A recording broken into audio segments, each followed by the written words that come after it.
Welcome back to Reporters Roundup. ప్రముఖ ఆధ్యాత్మిక కేంద్రాల్లో ఒకటైన తిరుపతి జిల్లా ఏర్పేడు వ్యాసాశ్రమం ప్రస్తుతం ఇప్పుడు వివాదాలకు కేంద్రంగా మారింది. దాదాపు 100 ఏళ్ల చరిత్ర కలిగిన ఈ ఆశ్రమానికి భారీగా ఆస్తులు ఉన్నట్టు ఇక్కడ విద్యాభ్యాసం చేసిన స్వామీజీలు, హిందూ సంఘాలు, ఏపీ సాధు పరిషత్ ఆధ్వర్యంలో ఇప్పుడు ఆందోళన చేపట్టడం చర్చనీయాంశంగా మారింది. ఎక్కడెక్కడి నుంచి వచ్చారు స్వామి? అన్ని దేశాల నుంచి వచ్చారు, అన్ని రాష్ట్రాల నుంచి. రాజమండ్రి వాళ్ళు వచ్చారు, తెలంగాణ వాళ్ళు వచ్చారు, తమిళనాడు వాళ్ళు వచ్చారు. ఇప్పుడు కూడా మీరు సమాధానం చెప్పాలి కదా. రాజమండ్రి సమయం అడిగారు, వారు ఆశీర్వాదం తీసుకుని వచ్చాము, సమయంలో పరిష్కారం చేస్తున్నారు. లేకపోతే అప్పుడు ఏం చేయాలి, మనం నిర్ణయం తీసుకోవాలని చెప్పి వారికి సమాధానం. ఎస్, ఇక ఇదే అంశానికి సంబంధించి మరింత సమాచారం మా ప్రతినిధి వర్మ అందిస్తారు. వర్మ, చెప్పండి, ఏర్పేడు వ్యాసాశ్రమంలో భారీగా ఆస్తులున్న ఈ ఆస్తులు మొత్తం కూడా అక్కడ పనిచేసే వాళ్ళు, అక్కడ ఉన్నటువంటి స్వామీజీలు పూర్తిగా స్వాహా చేశారు అని చెప్పి ఒక విమర్శ వినిపిస్తుంది. నిజంగా ఏర్పేడు వ్యాసాశ్రమంలో ఎన్ని ఆస్తులు ఉండొచ్చు? ఎందుకు ఇప్పుడు ఇలాంటి ఆరోపణలు వస్తున్నాయి? రవిచంద్ర, ఏర్పేడు ఆశ్రమానికి ఎంతో పేరుంది. 1926 జూన్ 3న దీనిని మలయాళ స్వామి ఏర్పాటు చేశారు. అంటే ప్రస్తుతం దాదాపు 100 ఏళ్లకు పూర్తి చేసుకున్న సందర్భం అయితే ఉంది. దీంతో ఈ 100 ఏళ్ల ఉత్సవాలకు సిద్ధమవుతున్న నేపథ్యంలోనే ఈ వివాదం అయితే రాజుకుందని చెప్పొచ్చు.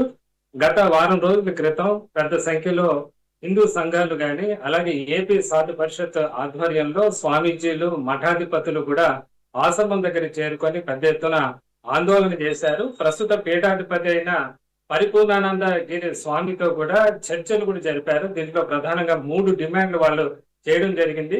అదేంటంటే, గతంలో స్వామీజీలు ఎవరైతే ఉన్నారో, గతంలో మాజీ పీఠాధిపతులు ఇచ్చిన వీలునామా ప్రకారం ఆశ్రమం నడవడం లేదని, పూర్తిగా ప్రస్తుతం ఉన్న పీఠాధిపతితో పాటు అతని సోదరుడు ప్లస్ మేనేజర్, ఈ ముగ్గురు ఏకఛత్రాధిపత్యమే ప్రస్తుతం మఠం మీద కొనసాగుతుందని కూడా చెప్తున్నారు. దీంతో ట్రస్ట్ బోర్డు ఏర్పాటు చేసి ఆ ట్రస్ట్ లో మఠానికి సంబంధించిన స్వామీజీలను కూడా చేర్చుకొని ప్రభుత్వం ఆధ్వర్యంలో కూడా ఇది నడవాలనేది ఒక డిమాండ్ అయితే ప్రభుత్వం యొక్క మార్గదర్శకత్వంలో.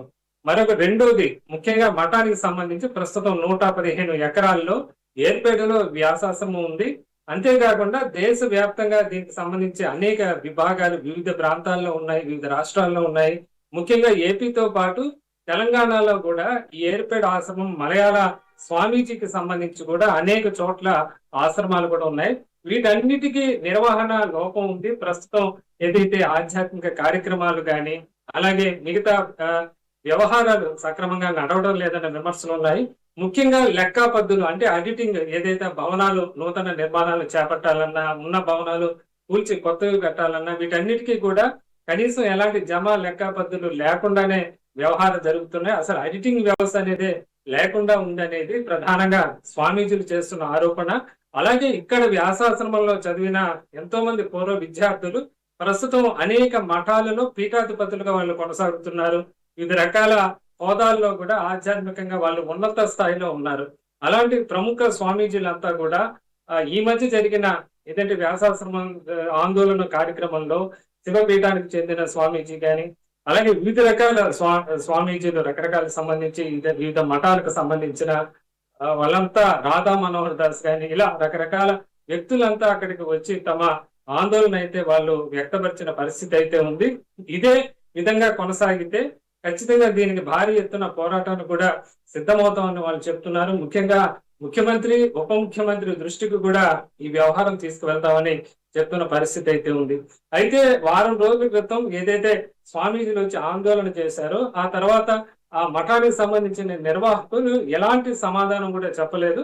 ఈ రోజు మఠాధిపతి పరిపూర్ణానందగిరి స్వామీజీ ప్రెస్ మీట్ ఏర్పాటు చేశారు. ఈ ప్రెస్ మీట్ లో ఏదైతే స్వామీజీలు లేవనెత్తిన సందేహాలు కానీ, ప్రశ్నలు కానీ, అవన్నీ కూడా నిరాధారం అని కొట్టిపారేసిన పరిస్థితి అయితే ఉంది. ఏమి అడిగినా కూడా దానికి సమాధానం చెప్పని పరిస్థితి అయితే ప్రస్తుతం ఉంది. ఒకే మాట, అవినీతి జరగలేదని చెప్తారు తప్ప అక్కడ లెక్కా పద్ధతుల గురించి అడిగినప్పుడు కూడా సరైన స్పందన కనబడటం లేదు. ముఖ్యంగా ఏదైతే ట్రస్ట్ బోర్డు ఏర్పాటు చేయాలంటే, ఇది మలయాళ స్వామీజీ నుంచి ఆ తర్వాత పీఠాధిపతి, అలా వరుసగా పీఠాధిపతులు మాత్రమే నిర్వహించాలి. అంటే పూర్తిగా భక్తుల విరాళాలతో కొనసాగుతున్న ఈ మఠానికి సంబంధించి గతంలో స్వామీజీలు స్పష్టమైన వీలునామా రాశారు. ముఖ్యంగా రక్త సంబంధీకులు ఎవరు కూడా మఠాధిపతికి వారసత్వంగా ఉండకూడదు. పూర్తిగా అక్కడ అర్హత ఉన్న మరో శిష్యుడు కానీ మరో స్వామీజీని మాత్రమే ఉత్తరాధికారిగా నియమించాలని నిబంధనలు చెప్తున్నప్పటికీ కూడా ప్రస్తుత మఠాధిపతి తన సోదరుడిని దగ్గరగా చేర్చుకోవటం, ఒక మేనేజర్, ఇక్కడ చూస్తే అమర్నాథ్ రెడ్డి అని మేనేజర్, వీళ్ళ ముగ్గురు మాత్రమే వ్యవహారాలు చూస్తున్నారు. అసలు ఎలాంటి లెక్కపద్ధతులు లేకుండా జరుగుతున్నాయనే ప్రధాన విమర్శ ఉంది. ఈ మధ్య చిత్తూరులో మఠానికి సంబంధించిన ప్రింటింగ్ ప్రెస్ అది కూల్చివేసినప్పుడు కూడా ఆ స్థలాన్ని కూడా ఒక 44 అంకణాలు అంటే దాదాపు 3.5 సెంటు పైన ఉంటుంది. ఈ స్థల విక్రయం కూడా కనీసం వేలంపాట కూడా నిర్వహించకుండా ఇష్టానుసారంగా విక్రయించారని కూడా మీడియా ప్రశ్న వేసినప్పుడు కూడా దానికి కూడా సరైన స్పందన లేని పరిస్థితి అయితే ఉంది. మొత్తం మీద ఓవరాల్ గా మఠం నిర్వహణ పైన అనేక సందేహాలు అయితే వ్యక్తమవుతున్న పరిస్థితి అయితే ఉంది. ఇక ఈ మఠం చరిత్ర చూసినా కూడా 1926కు ముందు మలయాళ స్వామి కేరళ నుంచి ఇక్కడ రావడం జరిగింది. అతనికి ఊరు పేరు ఎవరికి తెలియదు, కనీసం ఆయన పేరు కూడా ఎవరికి తెలియదు. కేవలం మలయాళ స్వామిగా మాత్రమే ఆయన ఇక్కడ స్థానికులు పిలిచేవారు. ఆయన తిరుమలలోని గోగర్భ డ్యామ్ దగ్గర కూడా ప్రత్యేకంగా అక్కడ ఒక గుహలో కూడా చాలా ఏళ్ళు తపస్సు చేశారు. అనంతరం ఏర్పేటలో ఆశ్రమం ఏర్పాటు చేయడానికి వచ్చినప్పుడు అప్పుడు శ్రీకాళహస్తిని పరిపాలన చేసే అప్పటి పాలిగాళ్ళు లాంటి అప్పటి పాలిగాళ్ళకి సంబంధించి కూడా అక్కడ ఆ ఎకరాలు ఏదైతే ప్రస్తుతం ఉందో 110 ఎకరాలను కూడా అప్పుడు దానం చేయడం జరిగింది. ఆ స్థలంలో మఠం ఒక చిన్న గుడిసెలో స్థాపించిన మఠం క్రమంగా దేశ వ్యాప్తంగా పెద్ద పేరు వచ్చింది. ఇక్కడ ఆశ్రమాన్ని సందర్శించేందుకు పెద్ద సంఖ్యలో తెలుగు రాష్ట్రాల నుంచే కాకుండా ఇతర రాష్ట్రాల నుంచి పెద్ద సంఖ్యలో భక్తులు వస్తూ ఉంటారు.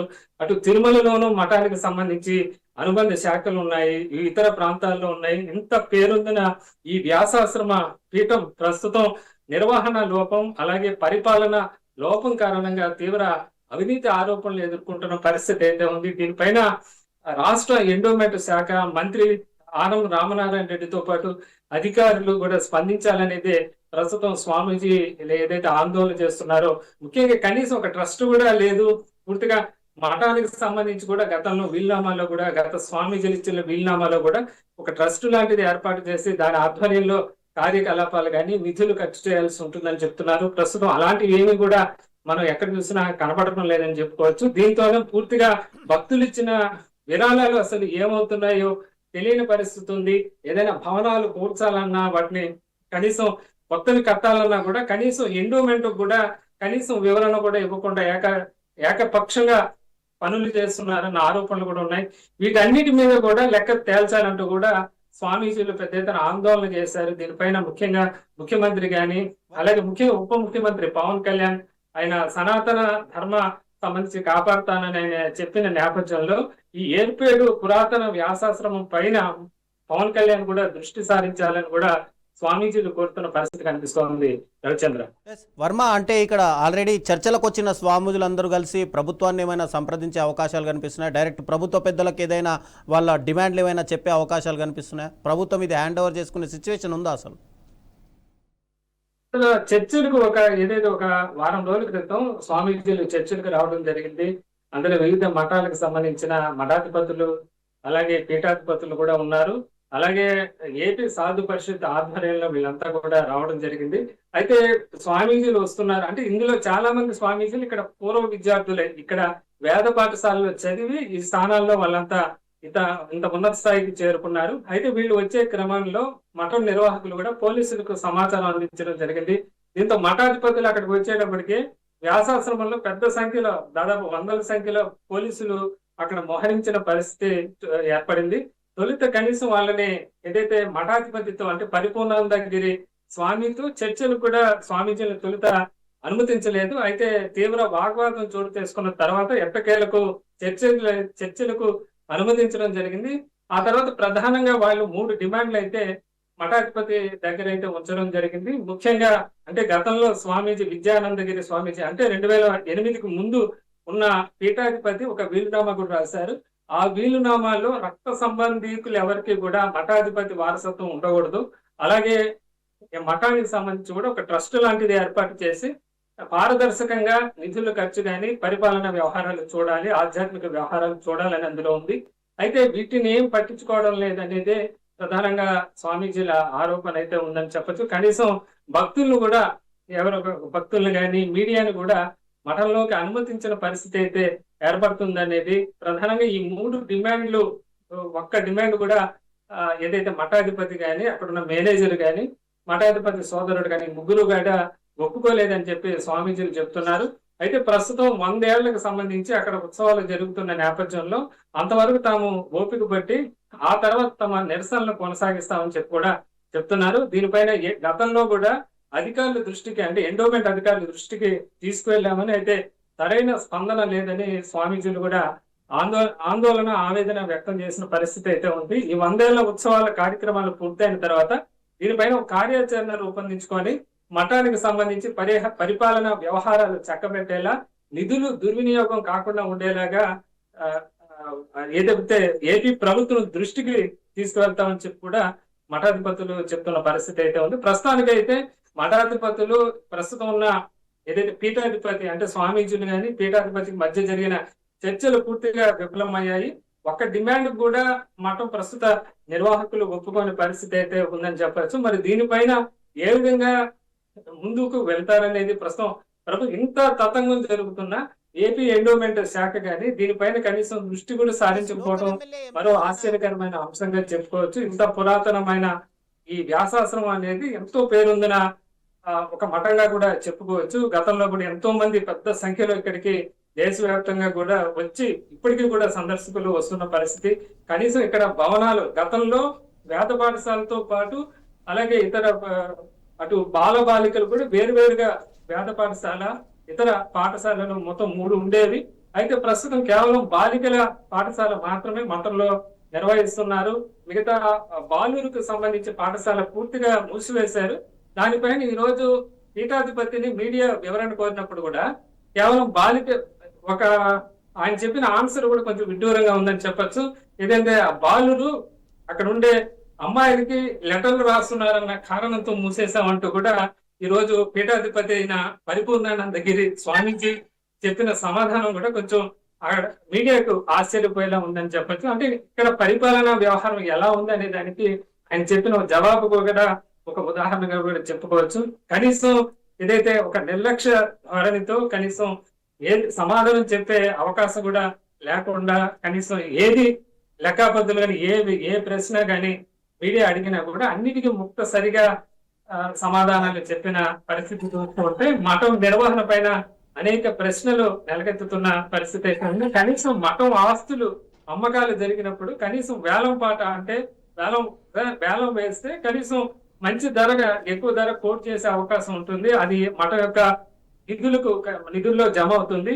కనీసం అట్లాంటి వేలం పాట కూడా నిర్వహించకుండా చిత్తూరుకు సంబంధించి ప్రింటింగ్ ప్రెస్ స్థలాన్ని అమ్మేయటం కూడా ఒక చర్చకు దారి తీసిందని చెప్పుకోవచ్చు. మొత్తం మీద మఠం వ్యవహారాలు ప్రస్తుతం ఆ పనితీరు అయితే నిర్వాహకులు చెప్తున్న సమాధానాలు కానీ ప్రస్తుతం మఠం పరిపాలన పూర్తిగా ప్రశ్నార్థకంగా మారిందని చెప్పచ్చు. ఇంత పురాతన మఠము ఇక్కడ మఠంలో చూస్తే కాశీ బుగ్గ అని చెప్పి ఇక్కడ ప్రత్యేకంగా ఉంటే కాశీ నుంచి గంగాజలం ఇక్కడికి వచ్చినట్లుగా కూడా అక్కడ గతంలో మలయాళ స్వామి ఇక్కడ తపస్సు చేశారు. ఇలా రకరకాల ఇక్కడ చరిత్ర కూడా ఈ మఠానికి ఉంది. ఇంత పురాతన మఠాన్ని ఇంత పరిపాలన పూర్తిగా గాడి తప్పిందన్న విమర్శలు ప్రధానంగా వినిపిస్తున్నాయి. దీనిపైన ఎండోమెంట్ ఖచ్చితంగా దృష్టి సారించాలని మాత్రం భక్తులు కోరుతున్న పరిస్థితి ఉంది. Ravichandra, thank you Varma.